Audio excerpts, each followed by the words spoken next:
Hello and welcome to the World News Jam right here on DZRJ and RJ TV. My name is Lecain. I'm joined with Lalie, Tolentino. We're here to talk about stories going on around the world, some of the most interesting things that happened this week, things that our viewers have sent in to us, questions that we're going to be discussing here on the show. Now, don't forget to listen to us and watch us there on Sky Cable on Channel 224 and listen to us on the radio on AM 810 on the radio dial. And don't forget to subscribe to us on YouTube. Now, Lalie, Tolentino, how has your week been? I know it's been an interesting time this week, especially with the ECQ changes and things that are going on. So how are you? Well, I always cope with everything. ECQ, MECQ, I always survive. So for me, it's not a problem because I am used to it. Whatever the status, let's say, Metro Manila, I'm fine.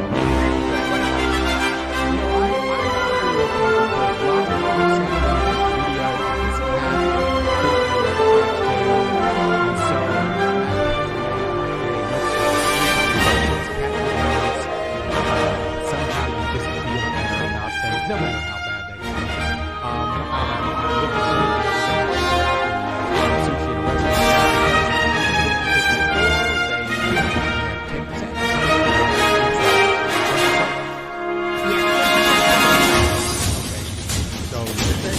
That will be early, so you can get the inside, so you can have the condition.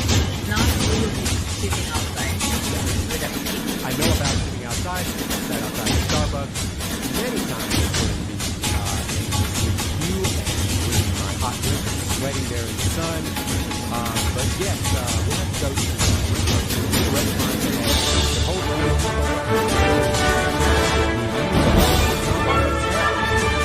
Very good.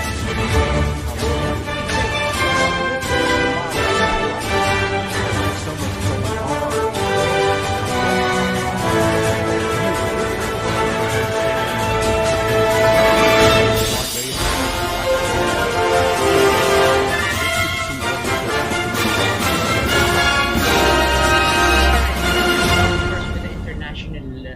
Question from Gigi of Mandaluyong. What do you think about the possible mysterious jet attack near White House?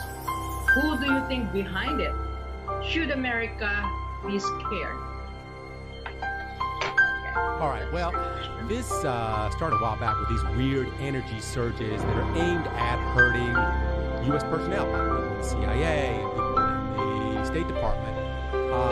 Some people will just start having ear popping and vertigo and then pounding headaches and nausea, sometimes ear-piercing noises, and then later they end up with brain damage. So down in Cuba in 2016, there was a big incident where a whole lot of Americans all of a sudden had these unexplained symptoms. And there's also been incidences in China and Russia. It's speculated at one time that there was this that emit these microwaves from far distances, that maybe the Russians were behind it, or maybe the Chinese, but it's all speculation. But these are the reason that it's big in the news this week is because some of these things are U.S. soil, right?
face and make my face melt off.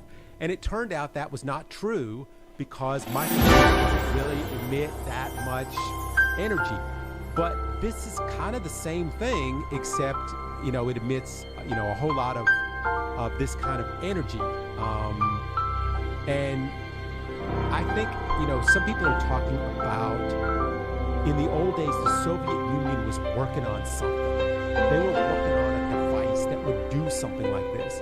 And people are wondering if maybe that device is still around. Maybe somebody got it, bought it, stole it, and they have it now. And the only thing that's interesting is it's not small. It can't be small. It is actually big, so it's in a truck. But the interesting thing is that this technology exists. We just haven't used it or haven't. Maybe it's secret. We don't even know. And maybe they have one. Moving this thing around and putting it on. But just what it was all the fact that it was so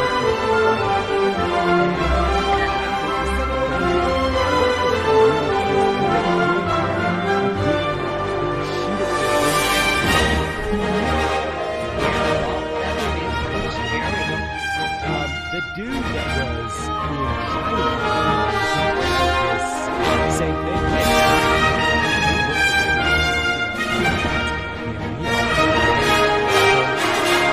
It's going to be like, what is going to be the latest weapon? And you know what? I don't want to even think about it. We still have to manage to do here to take care of We've that. got enough problems about dealing with a microwave, like a microwave energy blaster laser. I know, right? Okay. You know what? For me, my microwave, I can use it. So like, let's go to Jimmy Pantipolo. President Biden first addressed the Congress. How significant and what are the important points he made in his speech? And people were like, This was the biggest speech of Biden's presidency so far. He was the great session of Congress. But there's only around 200 people restrictions. But still, Right. It was the full house of the Congress. But probably the interesting thing about the speech, the most interesting thing, was that it was completely overshadowed by who was sitting behind him. Because in these presidential speeches that they give, and I think, you give one every year, behind him are the two people that sit in succession to the presidency. And one is the vice president, and the other one is the Speaker of the House. And this was the first time that the two people sitting behind the president were women. yes. Two powerful women of the United States. Two powerful women. So if Joe Biden keeled over in the middle of his speech, then the succession would go down to Kamala Harris and to Nancy Pelosi, who would be next in line. So that was an interesting thing. But what was I think stuck out to me in the beginning was the fact that Biden used the word we as opposed to Trump. Trump always, when he made speeches, he used the word me. It was all about me, how great I am, how great a job I'm doing for the country. But Biden, he kind of switched gears on it. It was like we the people. It's the people that make the government, not just me. So, I thought that was a good part. He had a very good part about how kids will soon be able to have their grandparents instead of looking at them through the windows. That the schools are going to be coming open this year, and that the virus will be over in the U.S. in the next coming months.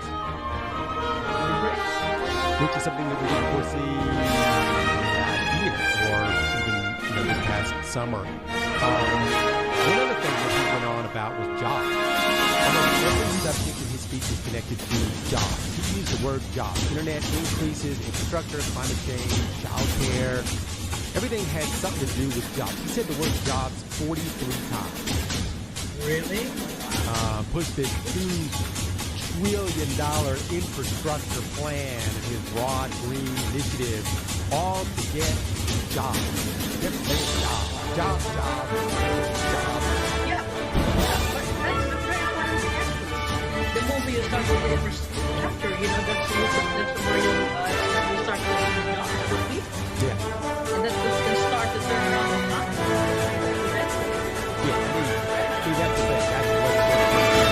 getting back to work, and then we kind of start to come,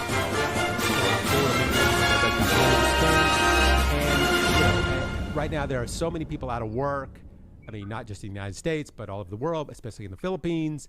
And you just got to get people back to work and get the economy rolling again.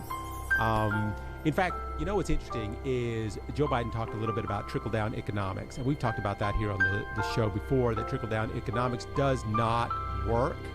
He said that a couple of times in his speech, that these huge tax cuts that they're giving to the rich so they can create more work, better things for the working class and build their companies and give more jobs and give it back to the people, that has never worked. Because when these people make the rich get tax cuts and they have more money, what do they do with the money? They go and buy yachts and they buy big houses on the beach. They don't really give it back to the people.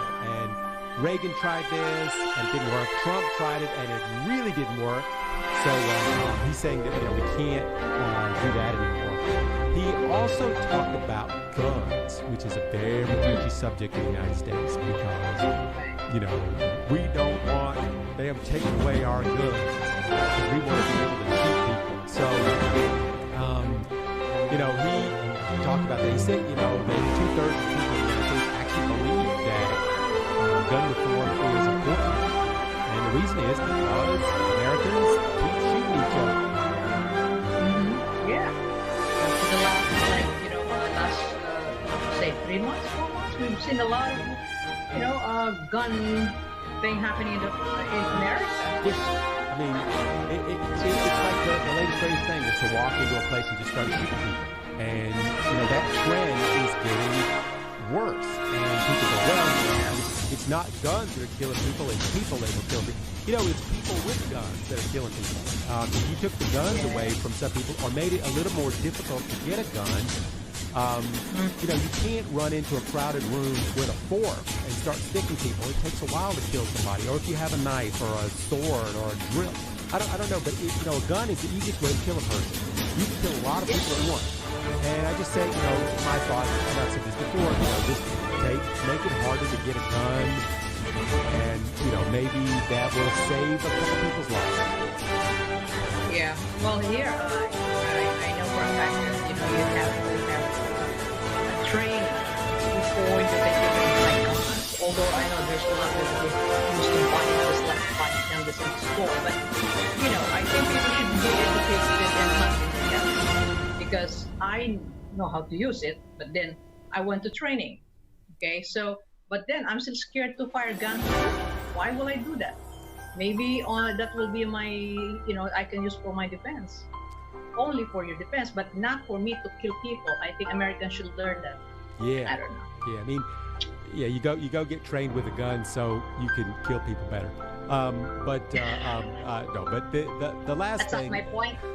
The last thing about Joe Biden, and then we'll move on, was he talked a little bit about voting rights, which is a big issue in the United States right now because they're trying to, honestly, keep black people from voting. That's just what it looks like. And black people definitely tip the scales when it comes to voting because they tend to vote a certain way. And they were saying that if everyone voted in America, if everybody had the right to vote, and everybody voted, the Republicans would rarely win anything. And if they switched to the popular vote, so the popular vote is who picks the president, Republicans would never be another Trump because the United States would never vote for another guy like that. So that's, they keep trying to change these things. So Biden is saying, you know what, we need to stop this. We need to make it fair so that everybody has the right to vote. And he also touched a little bit on police reform because, we had this issue with George Floyd and the verdict, which you've already talked about on the show. And, of course, he had to say something about that. So he did, touch on that a little bit, which I thought was good. Yeah, I think he made a good speech on it. And which is, I think, like you said, the word "we," I admire that because it's so if somebody like your former president said I me myself, so he's the opposite one. Okay? Yeah. This Biden is the we guy.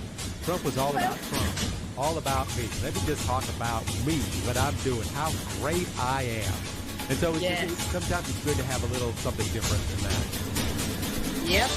All right. Let's go to Gino Malate. Do you think FBI raid on Giuliani's place unfair or Trump? Well, so, as you know, we love to talk about Giuliani here on the show. From his press conference at Four Seasons Hotel, of course, before Seasons long hair and the adult sex job next door, to him being beat by the Borat movie, into putting his hands down his pants with his young girl in the room, to the hair dye running down the side of his face during the press conference, to the, massive release of gas that he had in the courtroom that made everybody just stop and laugh. Giuliani is the main star of the Trump circus. He's been around for a while, and every time, I can't believe they just keep letting him go on TV. But now he's landed himself in some trouble, like some real trouble. He did some crazy stuff and he said some crazy stuff when he was Trump's lawyer. But now this whole thing that happened in the Ukraine, when he went over to the Ukraine to dig up dirt on Joe Biden, and he ended up getting the ambassador to Ukraine fired. So basically what he did was he lobbied a foreign government, and you can't do that. That is illegal. Yeah. So he knows that. He's a lawyer. Yeah, I mean, but he did that for Trump. I wonder if he knows it, because he doesn't seem all that smart when it comes to being a lawyer. But I know he was before, but I don't know. Once he joined up with Trump, he seems to have lost his mind. But this lobbying thing that he did is highly illegal, and this has led to Giuliani getting his apartment in New York searched by federal investigators. They broke in the morning and took apart his apartment. They went into his office at the exact same time. You know how they do these things at the exact same time, early in the morning. Right. And they took everything apart. They took his phones, they took his computers, laptops, they took everything. And a lot of people are worried. A lot of people are worried in Trump's inner circle because Giuliani knew stuff. And they're wondering how stupid he might have been to leave some of that incriminating or those phone messages on his phone and let the FBI take a look at it. Wow, and it's legal, right? Because there's a search warrant. They can really do that. I mean, this is, people keep saying that, it's the White House doing this. They are, this is payback from Biden for what Giuliani tried to do to them. But the White House says, no, we're not involved in this anyway. Although they had to get a warrant, and the warrant had to come from, the Deputy Attorney General. It had to come from high up. Yes. It's going to be interesting how it plays out, because I think they already had Giuliani before. They knew he was in a foreign government. They know they've got him on this list. They want to do this to everybody else. They want to get all the other people that are involved in this. So they got his phone. And I'm sure it took a lot to get this. And, to get this warrant to go in and search Giuliani's place. And so they must have enough evidence, in fact, probably a lot of evidence on him, to be able to get this thing to go in and take his phones.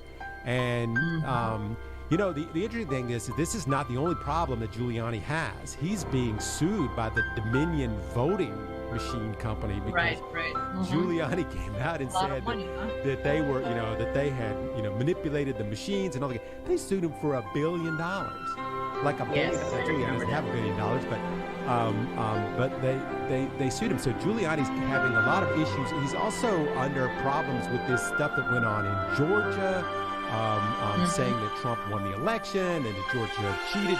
And then the things he said right before the insurrection that happened in Washington, where the people stormed the building of Congress, when Giuliani went up there and said, this is, I can't remember the exact words he said, but something like, we need to fight, or this is war, or something like that. So Giuliani's got himself in some rough water hanging out there with Trump. That's his problem. So do you think he will turn himself into, or he might spill the beans somewhere? I think when it comes down to if Giuliani is facing jail time, I think he will cough up dirt on everybody. I think he will turn on Trump and turn on everybody. I believe, because right now Trump has no power. Trump can't do anything. He can't get you off. Before he could get you off, and he did. He got all his friends off who got put in jail, and it was a bunch of them.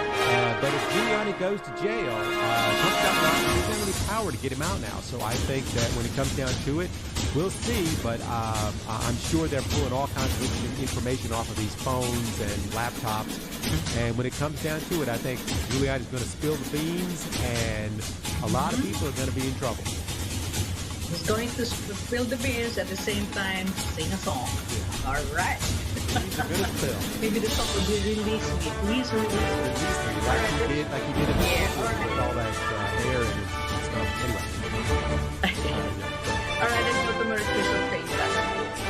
Wondering why Al-Qaeda promised to make war against U.S. after Biden pulled out of Afghanistan.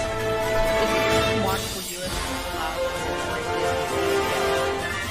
You know, Al-Qaeda has been talking about retaliation for the death of Osama bin Laden for 10 years now.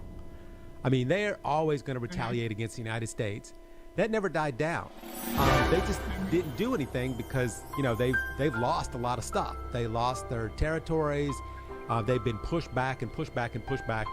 And you didn't hear much from them. And then all of a sudden, in the last whatever week, there's a bunch of waves coming from Al-Qaeda now, and it's kind of unclear as to why, but I think it's, you know, of course it has something to do with the fact that the U.S. is giving up in Afghanistan. And, yeah, I think so. You know, Al-Qaeda sees it in a way as to deflect from all the losses that they've had in the recent years and how people, like, don't think that much about them anymore. And I think they're calling it, what they're trying to do is they're saying, see, we win. We beat the United States back, and the United States is now having to leave because, you know, we have beaten them. And of course, that's not true, but it makes great propaganda. And when the United States leaves Afghanistan, it's going to leave a giant window open for Al-Qaeda to get back into full swing and get their things going again. Now, let's just say, you know, one of the reasons that the United States left Afghanistan was they made a deal with the Taliban. And part of the deal was the Taliban said, well, we're not going to have anything to do with Al-Qaeda anymore. Okay, do you believe that, Lalie? Do you believe that the Taliban is really not going to have anything? Now, supposedly, the Taliban was while they were in negotiations with the United States, they were talking to Al-Qaeda at the same time, like working out deals with them at the same time. So, as far as they're trying to play cards right by talking to both sides. So whichever, you know, like, okay, it's like if you are running for president, Eric, and then, you know, there are people like, okay, somebody will support you, but I will support the other one, or, you know, something like that. It's going to be a win-win situation for them. I'm sure they do. Yeah. I mean, people call it the biggest scam. It's the biggest scam in the Middle East that Al-Qaeda and the Taliban have got together and put this whole thing. And what about ISIS? You know, ISIS was the leader for a long time, and Al-Qaeda's, no. We are still like, you know, and you know, ISIS has done some pretty spectacular things in the last couple of years. I mean, they didn't do anything as spectacular as 9/11, which Al-Qaeda claimed that they did. Still how much involvement they had in that, but you know, that was the most spectacular terrorist attack. But I think that, yes, when the U.S. leaves Afghanistan, the Afghani government will fold. I think that the corruption and so forth that's going on there, I think the Taliban will take over, and the Taliban can't be trusted as I'm not saying that as an opinion, I mean, I'm just saying it as history. They have gone against their word over and over and over again, so I can see that there's going to be big problems in Afghanistan once the United States leaves. Okay, let's wait. All right, now let's go to Mirna of Manila. All right, burning bodies in India parking lot is scary and depressing to watch. What do you think Philippine government should do, and even individual Filipinos? Well, India has been hitting the 300,000 case per day mark. The crematorium has been like running day and night trying to deal with all the bodies. So, and reporters are saying, you know, the government was releasing the counts on the bodies, and the reporters are saying, well, wait a second, we're standing right here. And the team is saying, well, we had 20 bodies today, and the reporter's like, we're standing right here. We can count them. We can count them. So, a lot of people are saying that the government is way undercounting the number of cases and the number of people that are dying. They say they aren't, but many reports are saying, we're saying that there's 400 dead per day. It's more like 1,000. It's like in the Philippines. Does anybody believe the numbers in the Philippines? People are saying that it's way undercounted. People are saying it's way overcounted because, the hospitals are trying to get money. But, a lot of people are saying that it's way undercounted because people are scared to get tested. They don't want to spend the money. And they're scared that if they do get tested and they are found to be positive, that they're going to be put in the hospital, they're going to spend a lot of money. And, the same thing we talk about over and over. So how can we, believe what the actual test numbers are? And this is what worries me about the Philippines. The question was, what do you think the government should do, and even individuals in the Philippines? The problem is, what if the numbers are really wrong? And this thing is a lot bigger than the Philippine government thinks it is. And let's say that it's maybe getting to the point where it's on the scale of something like what is happening in India. But how would we know until the bubble actually bursts? And I think that's what we need to be most concerned about. Yeah. As a Filipino, we should do whatever we can as individuals. The government, they're trying to do their best, but of course their best is not the best. Okay. So now, for me, what we can contribute as an individual is just do what we know what to do already. We've been talking about it in our show from last year. So we just have to continue what we're doing. Okay. Now, just this morning I got a call that, one family got infected. Okay. This is just one family. How many are there? 7, 8 of them in the house, right? So if we're going to do what we need, these people, they don't call anymore. They try to call the hospital, but there's no room. There's no, yes. There's no room. But there's just no room in the hospital. Because it's full. So what can you do? There's no ambulance available because there's a lot. We don't have much. A lot of ambulance is already available. So if the price, the numbers will increase and increase, then we have a problem. So that's why we just have to take care of our own. This is part of what I'm worried about is just that the cases are way under what they think they are. And the deaths are way under what they think they are. And if that turns out to be the case, then a couple of months from now, all of a sudden we'll think, oh, you know what? We're doing good. Everything's fine. We're beating the virus. And then it turns out we're not. That there's a lot more cases that are floating around, and the variants and everything are running rampant around the country, and they're in the province, and we don't know it because the testing hasn't been what it needs to be. And I think that's the thing that we need to look at India and say, you know what? This is a very good example of what could happen here. Because India, what the other problem is in India? They don't have oxygen. Oxygen is a big, it's a commodity, but they just don't have tank oxygen. And those are the things that you can run out of, from the hospital and stuff like that. So, I hope that the government is taking a really good, hard look at India and thinking, oh, you know what? We need to make sure that we avoid this. Yeah. Well, I think many Filipinos are watching India, so at least, by watching India, at least we are cautious and we are trying to, not to be like them. Yeah. All right. Okay, let's go to Pastor N, our favorite Pastor N. Pastor N. Yeah. Do you think it is a good strategy to pressure China to control its aggressiveness in the West Philippine Sea through forum hopping at the UN General Assembly, APEC meeting, and filing a complaint to IJC, this International Justice Court, for non-compliance in the arbitral dispute? Okay. I think it's the ICJ. I'm not sure. Anyway, all right. Let's.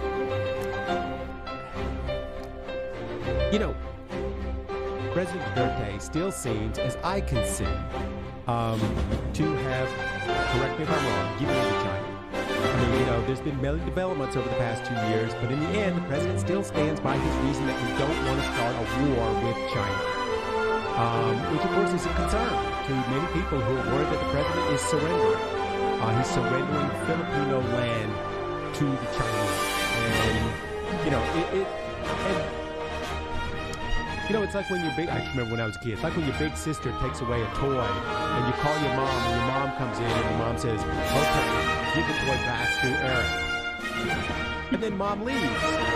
So what's going to happen when mom leaves? Then my big sister's going to beat the crap out of her. She's not going to give the toy back.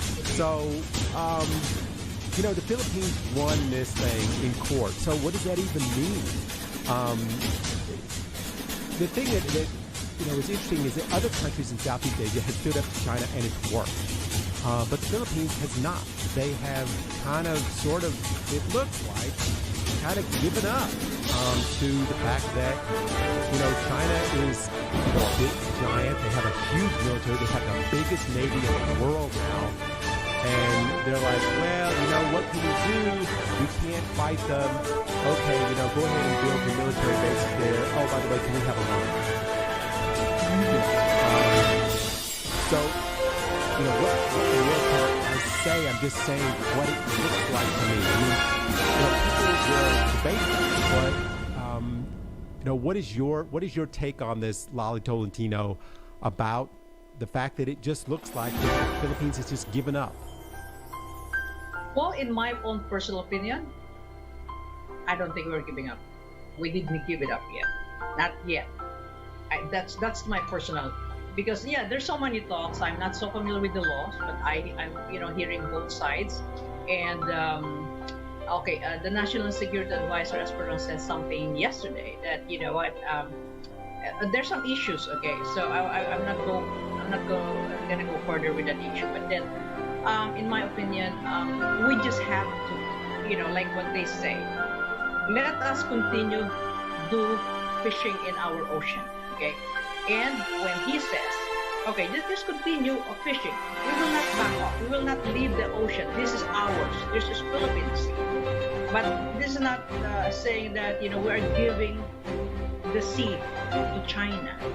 Okay, I don't know yet, but I don't know what will happen, because there's a lot of intelligent people talking about this, but I don't know who's the winner yet. I just have to wait for the right time when Duterte leaves presidency. I don't know what's going to happen. That could be a different argument. So I'll just wait. Let's see who the next president is. What he's going to do. Yes. I'll see. Then I can just between who is better. That's my opinion only. All right, you guys can have your own opinion as well. Okay, Pastor. Okay, let's go to APEC and UN Assembly. Now, from Rio de Janeiro. This is part of this. Philippines tell China to mind its own business over maritime. What do you think?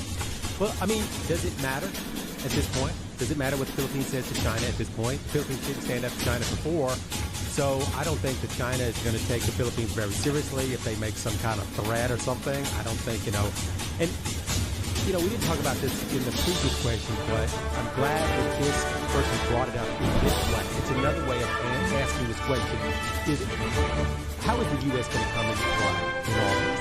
Over the last 4,000 years, lands and countries have decided on who has the biggest gun, or who has the biggest sword, or who has the biggest military.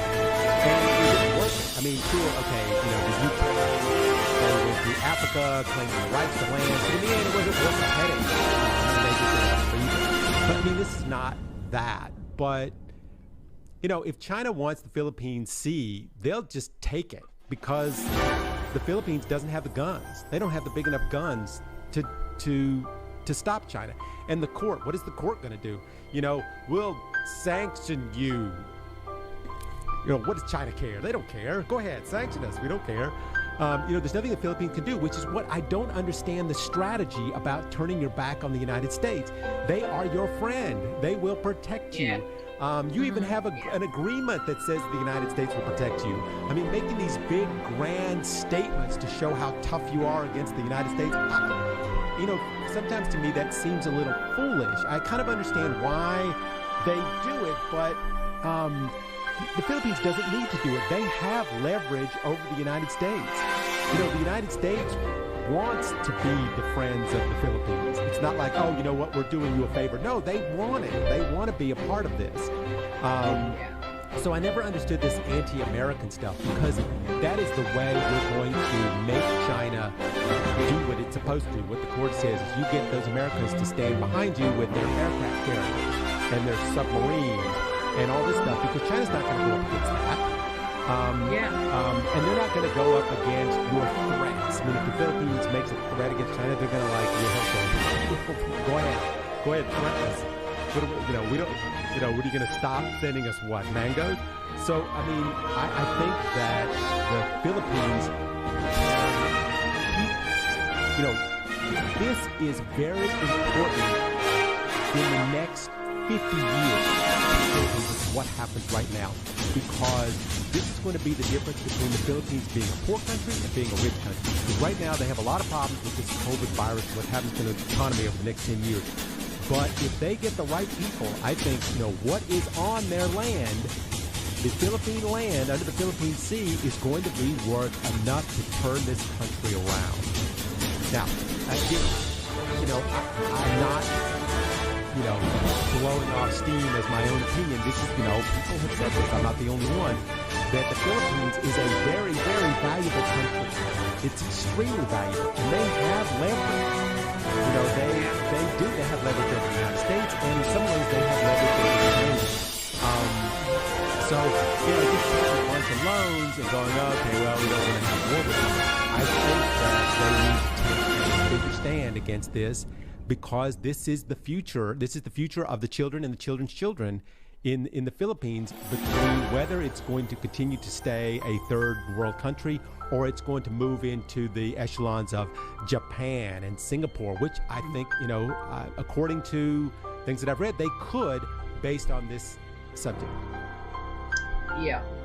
For me, we just need one good leader to make the right decision in turning our life in the Philippines to be, better, because we have a lot of resources. We have everything in this country. You do. And I don't need to say what it is, and a lot of people knows it. So, one good leader can change the whole thing. All right, Lalie, and for my personal opinion is that we need America to back us up. That's all I can say. And Lalie Tolentino, who is that leader?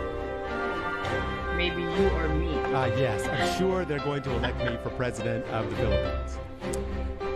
All right, we'll see who will be the next leader. Anyway, let's go to... better chance of winning the lottery and getting struck by lightning. Anyway, go ahead.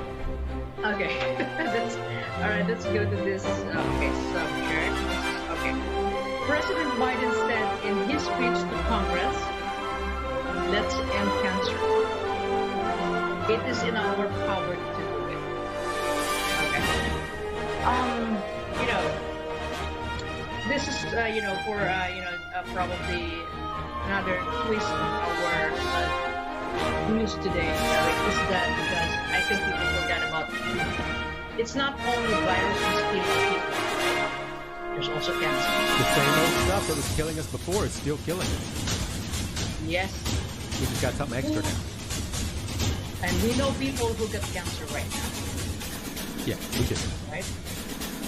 So, what can how are you going to, share this cancer story? And what can we say about this? Well, the person said, they started out by saying that Biden said, let's end cancer. It's in our power to do it. And in my opinion, it is in our power to do it. I think, he wants to start this new health agency for cancer, cancer. He said, we can end cancer. We know how to do it. Yes, we can. In fact, some people think that we already know how to cure cancer. It's just the drug companies and people that are saying they're done because they want to sell their drugs. They want to sell their drugs to, for their cancer drugs and make their money back before they give out the cure to cancer. I don't know if that's true. But You know, if you're thinking about when the United States government wants to get something done, they do it.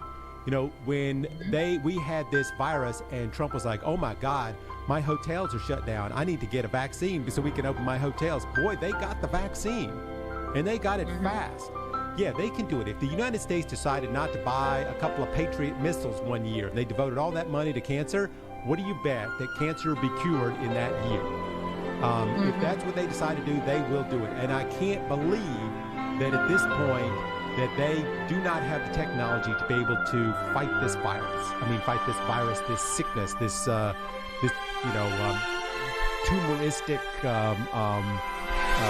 affliction that comes in. How many people in the world? What percentage of people in the world? And it's a lot. And I think that they could do it. I think that they have the money and the resources to do it. They just have to get somebody in the presidency to make them do it. And, you know, you and I have had some experience in watching people pass away from cancer. And what I can't stand is that people pass away from cancer really because they don't have the money to fight it. And I think that is, and, you know, and I've seen people who have millions of dollars and they die from cancer. You know, I'm not saying whatever, but I have seen people that I know that could have lived longer just because they didn't have the money. And I don't think that you should, in this day and age, that medical care should decide on what status of level of financial means that you have. Yeah. You know, in my own personal experience is this, like here in the Philippines, my sister had cervical cancer. You know, because when she hit by this, what do you call this? When they found out that she's stage 4, it's already COVID.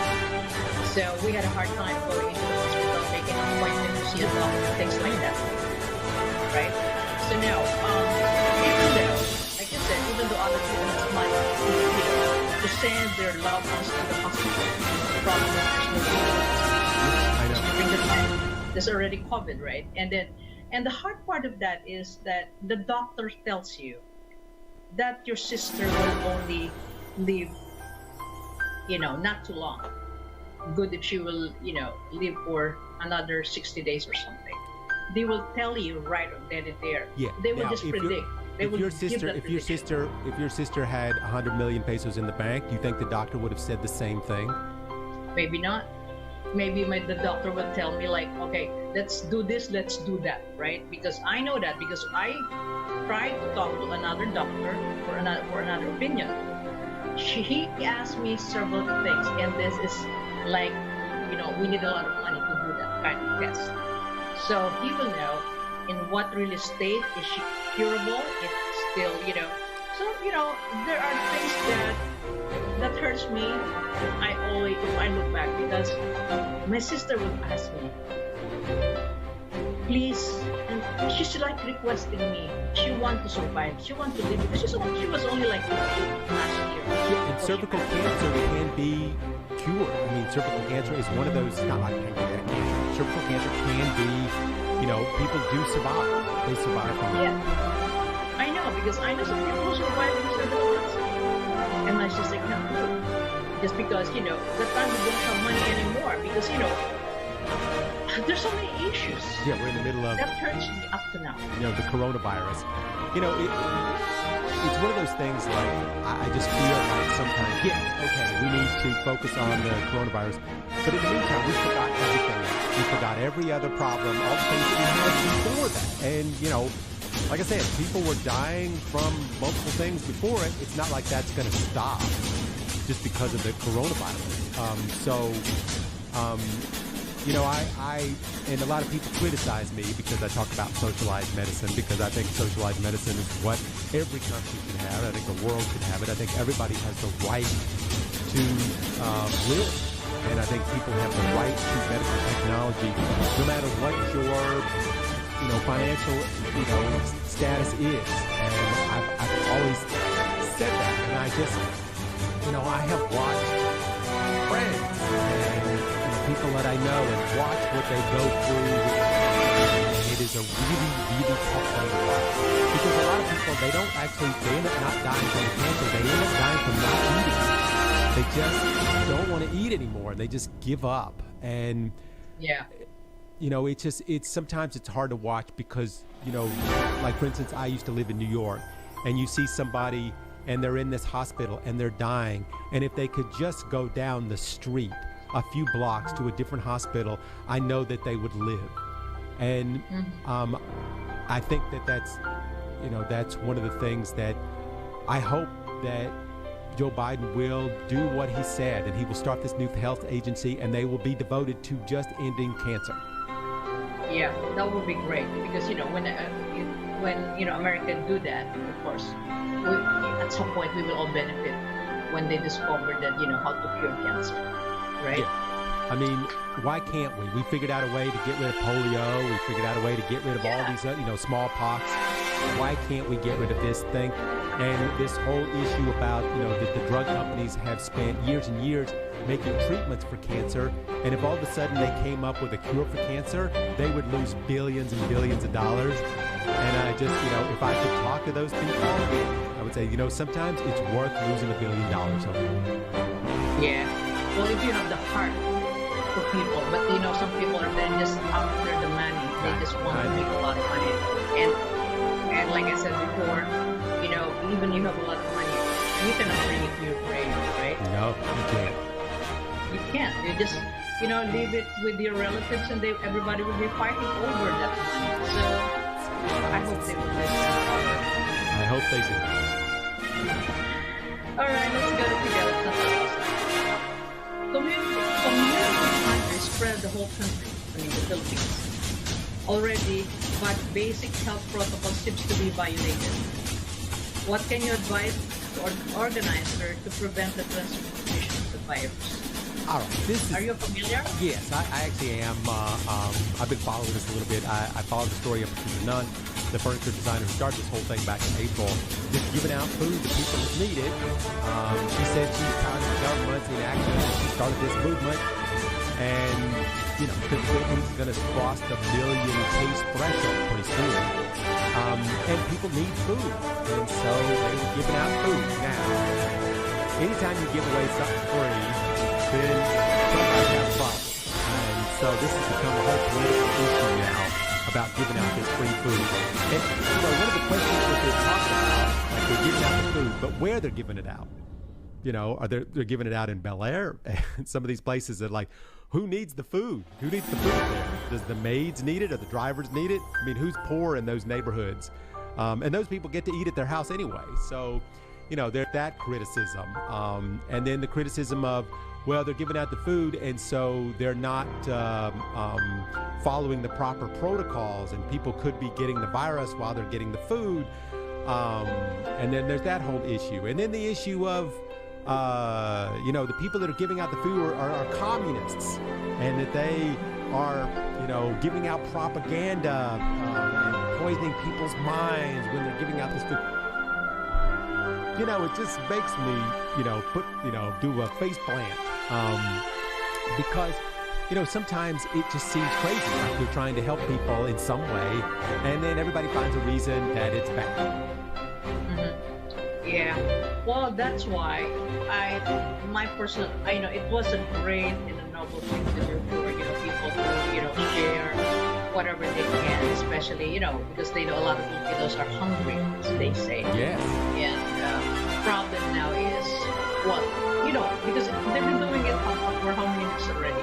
I think the organizer, in my opinion, is that since there's a lot of issues, find the right way to just give the food out, right? For example, so like some people are doing, they just collect the food and just hand it over to the houses, right? Okay, who are poor among this area? Just put it, like in a basket or whatever, so they don't need to go to that place to get the food, because that is really scary, because we're trying to avoid the crowd. And how noble what you're doing, because now, and this one actress started this, and now there are people who got tested and they're positive. So now they're blaming the actress. Of course. Yeah.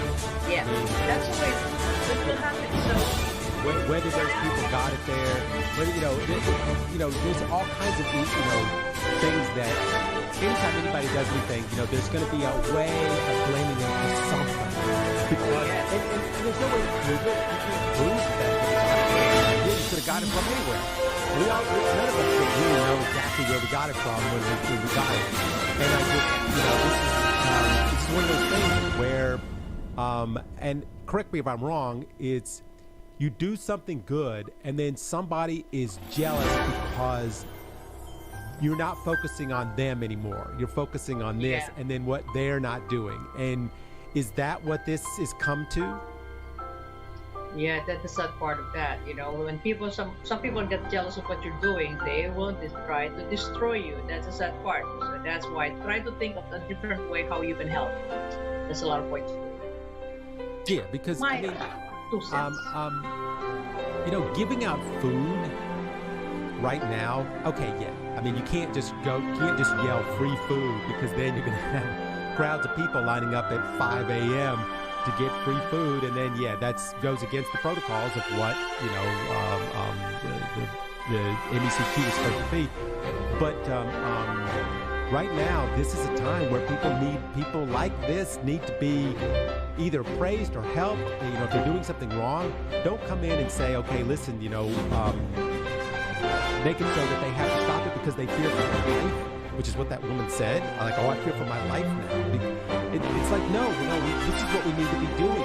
We need to work. We said this last week, but we need to work as a community together to help the people that maybe have a little less than us, because maybe we just have a little bit more. Now is the time where you need to step up and help those people, because the only way we're going to get through this is as a single community. It really is. Everybody has a way of helping everybody else out, and unless you're going to end up like India, this is the kind of thing that needs to happen. And I know, some people they help people. They put food out and then they put cameras around so they can take a picture of themselves giving, poor people food. Okay, fine. Whatever. But at least somebody's getting something to eat. I'm just saying, I think that we need to support these people because I think it's a good idea. Yeah, maybe it's not organized all that well, but still, I think it's a good idea.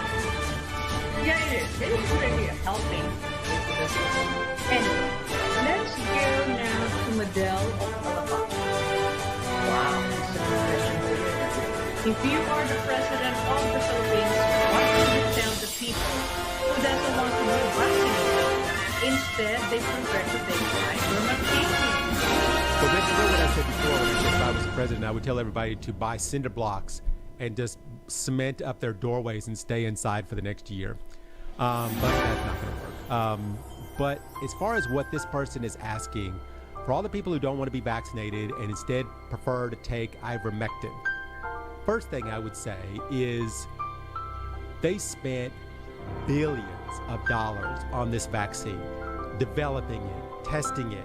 They've had it under a microscope from the beginning. Everybody is like looking at this thing to make sure the best scientists in the world are working on it. There's multiple studies in regards to its effectiveness, and there's ones that are more effective than the others, and they know exactly how much and who those people are, and what kind of people can take it, what kind of people can't take it, everything that we can possibly think of for a vaccine to be developed in a year, has been put into this vaccine. And they can prove, without a shadow of doubt, that if you take this vaccine, your chances of getting the virus are way lessened. Now, ivermectin is a drug developed for animals to ward off parasites. Okay, so let's just look at it here. I know that ivermectin in Australia, they came up with this study that said that it can stop SARS-2 from replicating. However, in order to do that, you have to take a lot of it. And taking a lot of it can be dangerous, etc., etc. We talked about this. But if you're afraid to take the vaccine and you think that ivermectin is going to replace the vaccine, you would be wrong. Make sure that I got that out right. This is not my opinion, you would be wrong. Ivermectin is not a miracle cure. Yeah. I'm just saying, because, and I'm not saying this because I don't like ivermectin or whatever. No, I read every possible thing on this because we've been asked about it so many times on the show. And if you look at all the studies and so forth about this drug, it is not a miracle cure. The vaccine, on a different note, I can explain exactly how it works, exactly how it goes after the viruses, and exactly how it keeps you from getting the viruses. But how do I know that? Man, because the best people in the world have been working on this. And okay, we can say, well, we don't believe the WHO, and we don't believe the CDC. Okay, if that's your attitude, then you're being foolish. Those are the best people. And, I know that there's politics involved and all this stuff. For the last 50 years, we believe in these people. We believe in the FDA because the scientists that work for them are really good. And so, you can't just give up on these things just because some doctor said, well, you don't want to believe them. You want to believe me because I believe, I gave this anti-animal parasite drug to my people and they got better. Okay, they may have gotten better. Maybe because of the drug, maybe not because of the drug. We don't know because they haven't really studied ivermectin. But, here's what I'm saying is I think now we need to trust somebody. And I think that this virus, this vaccine that we have for the virus is our way out of this thing. And I think people need to take it. I don't think if it was going to kill people, it would have killed people. Because they've given it to hundreds of millions of people already. And if people were dying left and right, they'd be dead. And it'd be all over the news and everybody reported it. But that hasn't happened.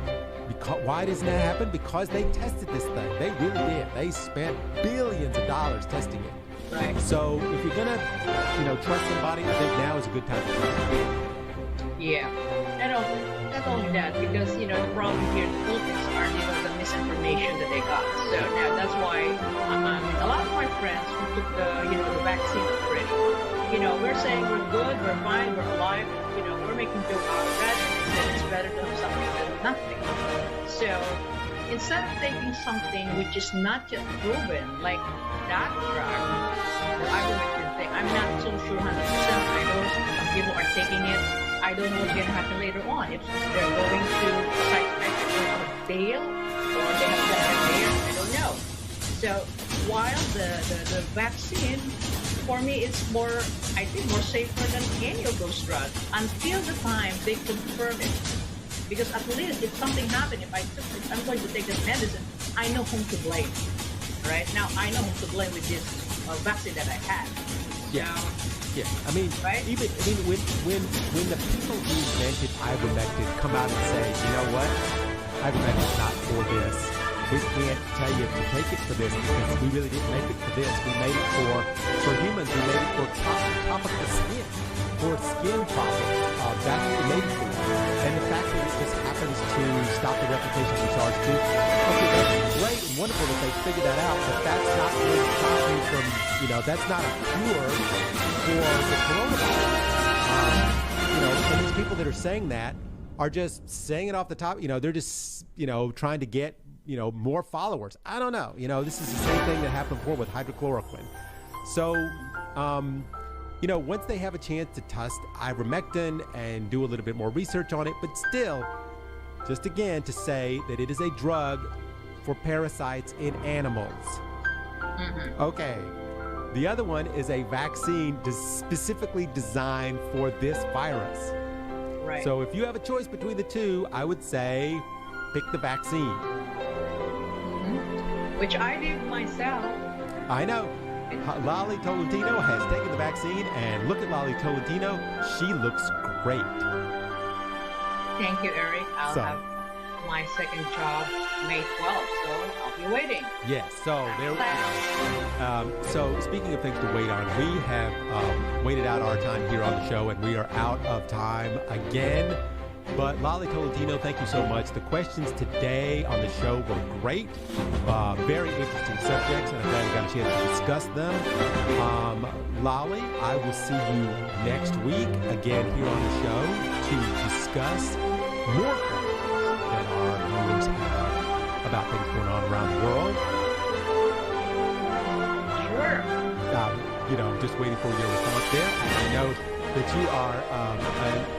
you're so taken by the show today, but for all of us here at the World News Jam and DZRJ and RJTV, my name is Lecain with Lalie Tolentino, and we will be back next Sunday, so please join us then. Talk about what's going on around the world, and from now till then, everybody please be safe out there. We'll see you next week.